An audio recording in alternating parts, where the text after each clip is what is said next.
लोग आपसे डरें या आपकी इज्जत करें, क्या बेहतर है? तो मैं कहूंगा, क्या दोनों की उम्मीद करना गलत है? इसी के साथ आज हम नया टॉपिक स्टार्ट करने जा रहे हैं। तो हमारा आज का टॉपिक है रशिया यूक्रेन क्राइसिस। यूक्रेन एक न्यूक्लियर पावर था, लेकिन 1992 में जब अमेरिका, इंग्लैंड और रशिया ने इसे सेफ्टी एश्योरेंस दिया, तो इसने अपनी न्यूक्लियर पावर को गिव अप कर लिया और आज खुद रशिया इसके घर के अंदर घुस के बैठा है। हमें शुक्रिया अदा करना चाहिए अपने सभी ग्रेट लीडर्स का, श्री अटल बिहारी वाजपेयी जी, डॉक्टर एपीजे अब्दुल कलाम और बहुत सारे ग्रेट साइंटिस्ट, जिनकी वजह से आज हमारा देश एक न्यूक्लियर पावर है और किसी भी देश की हिम्मत नहीं है कि हमें आग दिखा सके। यूक्रेन के इस उदाहरण से हम सीख सकते हैं कैसे एक कमजोर नेतृत्व वाली सरकार किसी देश की दुर्गति का कारण बन सकती है। जियोपॉलिटिक्स में हमारी भावनाएं, मानवता कोई मायने नहीं रखती। केवल बाहुबल, सैन्य बल और कूटनीतिक शक्ति ही प्रबल होती है। और जब कूटनीति समाप्त हो जाती है, तब युद्ध शुरू होता है। तो आज इस वीडियो में हम समझेंगे कि यूएसएसआर क्या था, क्यों यूएसएसआर यूक्रेन अलग हुए, नाटो क्या है और क्यों ये जो वार है ये हो रहा है। तो चलिए शुरू से शुरू करते हैं। 1922 में लगभग 15 देश, जिन्होंने समाजवादी अर्थव्यवस्था को अपनाया, उन्होंने एक संघ बनाया जिसे बोलते हैं हम union of Soviet socialist republics. लेकिन कुछ इकोनॉमिक क्राइसिस की वजह से सोवियत संघ का विघटन हुआ 1991 में। मतलब कि ये 15 अलग अलग देशों में टूट गया। ये कंट्रीज हैं जैसे Russia, Belarus, Armenia, Turkmenistan, Estonia, Ukraine, Uzbekistan, Kyrgyzstan, Latvia, Moldova, Kazakhstan, Tajikistan, Lithuania, Georgia और उज्बेकिस्तान। ये कुछ कंट्रीज थी जिनमें ये देश टूट गए। कुछ कंट्रीज हैं जिसमें यूएसएसआर टूट गया। और फिर 1949 में सेकेंड वर्ल्ड वॉर के बाद ये जो पूरी दुनिया थी, ये दो टीम्स में डिवाइड हो गई। एक तो यूएसए और दूसरा सोवियत यूनियन। तो सोवियत यूनियन से बचने के लिए यूएसए ने नाटो ऑर्गेनाइजेशन को बनाया। नाटो ऑर्गेनाइजेशन का काम था, नाटो की फुल फॉर्म है नॉर्थ अटलांटिक ट्रीटी ऑर्गेनाइजेशन। इसका काम था सोवियत यूनियन से जो बाकी देश हैं उनको बचा के रखना। जिसके जैसे कुछ पार्टनर्स हो गए इसके, जो इसके मेंबर्स हैं, जर्मनी, फ्रांस, इटली, पुर्तगाल, स्पेन और बहुत सारी यूरोपियन कंट्रीज इसका पार्ट है। अब जो रशिया और यूक्रेन का कॉन्फ्लिक्ट है वो इसी बात पे है कि यूक्रेन भी नाटो का पार्ट बनना चाहता है, और अगर वो नाटो का पार्ट बन गया और तब जाके सोवियत या रशिया ने उस पर अटैक किया, तो बाकी जो नाटो कंट्रीज हैं वो सब एक साथ मिलकर उस पर अटैक करेंगी। और इस वक्त यूक्रेन नाटो का पार्ट नहीं है, इसलिए नाटो कंट्रीज दूर बैठ के उसका तमाशा देख रही है। यहाँ आपको रशिया और यूक्रेन का मैप दिख रहा होगा। तो यूक्रेन का आधा पार्ट तो रशिया के साथ अटैच है और बाकी जो पार्ट है वो कनेक्टेड है यूरोपियन कंट्रीज के साथ। तो यूक्रेन चाहता है कि नाटो का पार्ट बन जाए, लेकिन रशिया चाहता है कि नाटो का पार्ट यूक्रेन ना बने। इसी वजह से उन दोनों के बीच ये वॉर स्टार्ट हो गया। तो 2014 में रशिया ने यूक्रेन के एक पार्ट क्रीमिया को ऑक्यूपाई कर लिया। ये आपको रेड सर्कल में दिख रहा होगा। तो 2014 में जो वार हुआ था, डोनबास वॉर, इसमें रशिया ने क्रीमिया को ऑक्यूपाई कर लिया। इसी वार में कुछ और पार्ट्स हैं जैसे लोहांस और डोनेस्क, इसको भी रशिया ऑक्यूपाई करना चाहता था, लेकिन यूक्रेन के कुछ सिविलियंस की वजह से इस वॉर में यूक्रेन के सिविलियंस ने भी पार्ट लिया और इसको लोहांस और डोनेस्क को अलग होने से बचा लिया। तो क्रीमिया के बारे में आपने सुना होगा। ये जो क्रीमिया है ये शुरू से ही रशिया का पार्ट रहा था। क्रीमिया, वॉर ऑफ क्रीमिया आपने सुना होगा। फ्लोरेंस नाइटिंगेल का नाम, 1854 की बात है। The lady with the lamp आपके सिलेबस में भी है। तो फ्लोरेंस नाइटिंगेल इसी क्रीमिया के वॉर यहीं की थी। ये जो क्रीमिया है, उस टाइम जब रशिया ने वॉर किया था यूक्रेन पर, तो क्रीमिया को तो ऑक्यूपाई कर लिया। वो चाहता था कि इसके दो पार्ट्स हैं, जो लोहांस्क और डोनेस्क, इनको भी ऑक्यूपाई कर लिया जाए। लेकिन यूक्रेन के कुछ सिविलियंस और आर्मी की वजह से, यूक्रेन के सिविलियंस ने भी उस टाइम हथियार उठा लिए थे, और इस वजह से रशिया उस टाइम लोहांस्क और डोनेस्क को ऑक्यूपाई नहीं कर पाया था। जो लोहांस और डोनेट्स्क में जो मैक्सिमम लोग रहते हैं वो रशियन रहते हैं। इस वजह से यूक्रेन कई बार यूक्रेन पर ध्यान नहीं देता, या रशिया चाहता है कि उन पर एक्स्ट्रा ध्यान दिया जाए। तो इस वजह से कुछ साल पहले 2019 में रशिया ने इन दोनों लोहांस्क और डोनेट्स्क को अपने पासपोर्ट देना भी शुरू कर दिया था। 2014 में क्रीमिया के वॉर के बाद सितंबर 2014 में एक मिन्स्क समझौता हुआ था। ये बेलारूस की राजधानी मिन्स्क है, वहां हुआ था। और किस किस के बीच हुआ था? यूक्रेन, रशिया और OSCE के बीच में। OSCE क्या है? Organisation for security and cooperation in Europe. तो इन तीनों के बीच एक समझौता हुआ था। इस समझौते में क्या बोला था कि जो रशिया है वो अपनी बॉर्डर पर कंट्रोल रखेगा।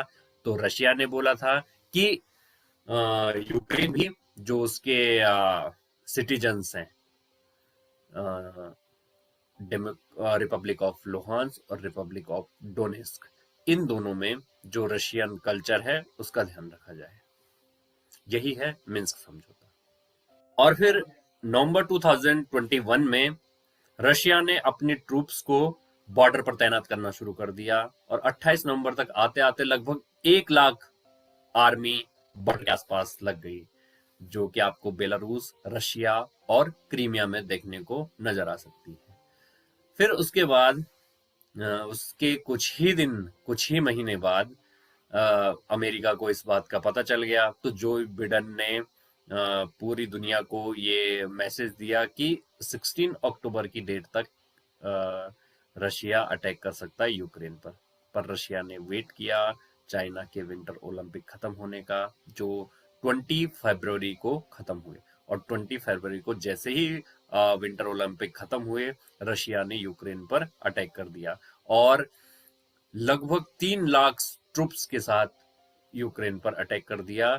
और यूक्रेन की आज की डेट में, आज जब मैं इसे रिकॉर्ड कर रहा हूं, आज है 26 फरवरी, तो 26 फरवरी तक रशिया ने यूक्रेन की जो कैपिटल है कीव, वहां पर पूरी तरह से कब्जा कर लिया है। व्लादिमीर पुतिन का बयान आ चुका है कि वो यूक्रेन को पूरी तरह से कब्जा नहीं करना चाहते, सिर्फ और सिर्फ वहां की सरकार को बदलना चाहते हैं। अब रशिया और यूक्रेन की आर्मी को कंपेयर करें, तो रशिया यूक्रेन की आर्मी के कंपेयर में बहुत पावरफुल है। कंपेयर करें तो लगभग उससे 10 टाइम्स या 20 टाइम्स पावरफुल रशिया है। तो यूक्रेन ने अपने सिविलियंस को हथियार देना शुरू कर दिया है कि अब खुद ही अपनी सेफ्टी का ध्यान रखो। अगर वार होता है तो खुद ही आपको अपनी सुरक्षा करनी पड़ेगी। अगर लंबी बात को शॉर्टकट में समझाना है, तो ये जो पूरी लड़ाई है, ये सिर्फ और सिर्फ इसी वजह से हो रही है कि यूक्रेन नाटो से मिलने जा रहा है। और रशिया को गुस्सा आएगा ही, अगर उसका ये उसी का दोस्त अगर उसके दुश्मन से मिलने जाएगा तो वो अपने दोस्त की पिटाई करेगा ही। तो यही वो यूक्रेन के साथ भी कर रहा है। 1945 के वर्ल्ड वार के बाद एक ऑर्गेनाइजेशन बना था, यूनाइटेड नेशन, जिसमें शायद ये बात कही गई थी कि अगर कोई भी कंट्री किसी दूसरी कंट्री पर पहले वॉर करती है तो यूएन उसमें बीच में इंटरफेयर करेगा। लेकिन यहाँ पर यूएन भी रशिया से डर गया है शायद, क्योंकि रशिया ने धमकी दी है यूएन को कि अगर कोई भी कंट्री बीच में आया तो रशिया न्यूक्लियर वेपन भी यूज कर सकता है। तो अब जब ये पूरा वार स्टार्ट हो गया है, तो अब हम दो ही काम कर सकते हैं। या तो उसे रोक सकते हैं, रोकने के लिए अगर रोकने की कोशिश करी तो रशिया न्यूक्लियर अटैक भी कर सकता है। और दूसरा आता है कि उनकी हम क्या कहेंगे, हम कहेंगे हम कि रशिया के इस जो भी रशिया कर रहा है हम उसकी निंदा करते हैं और रशिया पर प्रतिबंध लगा सकते हैं, जो कि बहुत सारी कंट्रीज ने लगाना भी शुरू कर दिया है। जैसे जर्मनी ने, फ्रांस ने 2014 के वार के बाद ही अमेरिका ने रशिया पर बहुत सारे प्रतिबंध लगा दिए कि वो किसी के साथ ट्रेड नहीं कर सकते। लेकिन चाइना ने जो ट्रेड है वो लगातार उसके साथ बनाए रखा, इस वजह से रशिया को कोई भी नुकसान नहीं होने दिया। अब इंडिया का क्या रोल है इसमें? लगभग इंडिया के 25,000 सिटीजन्स यूक्रेन में रहते हैं, जिनमें से 20,000 लगभग स्टूडेंट्स ही हैं जो मेडिकल, इंजीनियरिंग या बाकी कोर्सेज में इनरोल हैं। तो जब रशिया अटैक करने वाला था उससे पहले ही शायद उसने बता दिया था कि जो भी स्टूडेंट्स हैं वो वापस घर जा सकते हैं। तो लगभग लगभग 4,000 या 5,000 स्टूडेंट्स हैं जो वहां से वापस आ चुके हैं या किसी दूसरी कंट्री में जा चुके हैं। और कुछ दिन पहले जब यूएन जनरल असेंबली में वोटिंग की बात हुई थी तो रशिया के खिलाफ इंडिया ने वोट नहीं किया। इसका मेन रीजन ये भी है कि इंडिया के लगभग जो 50% डील्स होती हैं डिफेंस की वो रशिया से है। लगभग 50 से 80% जो इक्विपमेंट है वो रशिया से ही हमारी डील होती है। कई जो रशिया है जो वो है ऑयल एंड नेचुरल गैस का सबसे वर्ल्ड का सेकंड नंबर का सबसे बड़ा रिसोर्स है। तो इस वजह से जो बाकी कंट्रीज हैं अगर रशिया को बैन करेंगी तो नुकसान उनको भी झेलना पड़ेगा। जैसे जर्मनी ने उनकी गैस पाइपलाइन को बैन कर दिया है तो इससे जर्मनी को भी बहुत सारा नुकसान झेलना पड़ेगा क्योंकि उसे बाकी कंट्रीज से लेना पड़ेगा। अब इंडिया रशिया के खिलाफ इसलिए भी नहीं बोल सकता क्योंकि जब 1971 का वॉर हुआ था उस टाइम अमेरिका अपना परमाणु बम लेके आ गया था इंडिया के लिए। उस टाइम रशिया ने हमको सपोर्ट किया था, बोला था अगर तुम अपना न्यूक्लियर वेपन लेके आओगे तो हमारे पास भी है। तो उस वक्त रशिया हमारे साथ खड़ा था 1971 वॉर में, इंडिया पाकिस्तान वॉर में, जब अमेरिका ने पाकिस्तान को सपोर्ट किया था। लेकिन 1962 वॉर में रशिया ने चाइना को सपोर्ट किया था, हमें ये भी ध्यान में रखना है। तो ये कुछ बातें हैं जो हमें ध्यान में रखकर ही वोट करना था। और लास्ट में बस इसके कुछ नतीजे हैं, इनके बारे में बस इतना कहूंगा कि ये सारी चीजें कनेक्टेड है। जैसे तालिबान है, तालिबान भी शायद रशिया और अमेरिका के बीच जो कोल्ड वार था इसी का रीजन है। या जैसे सीरिया है, सीरिया में इतने अटैक हो रहे हैं, इनके पीछे भी कुछ ना कुछ रीजन है। जैसे नाटो की बात करें तो नाटो ने जैसे अफगानिस्तान में पहले अटैक किया था, वहां भी 10 साल या 20 साल रहने के बाद उन्होंने उन्हें भगा दिया, या सीरिया में अटैक किया। तो नाटो का काम भी है बस छोटी छोटी कंट्रीज में अटैक कर पाए। लेकिन जब रशिया की बात आएगी या किसी बड़े कंट्री की बात आएगी उस टाइम नाटो भी अपनी जो पावर्स है उनका कोई यूज नहीं कर सकता। तो आज के लिए बस इतना ही। Thank you so much. तो अगर आपने वीडियो लास्ट तक देख लिया है और यहां तक पहुंच गए हैं तो इसे सब्सक्राइब करें और शेयर करें अपने दोस्तों के साथ भी। Thank you so much.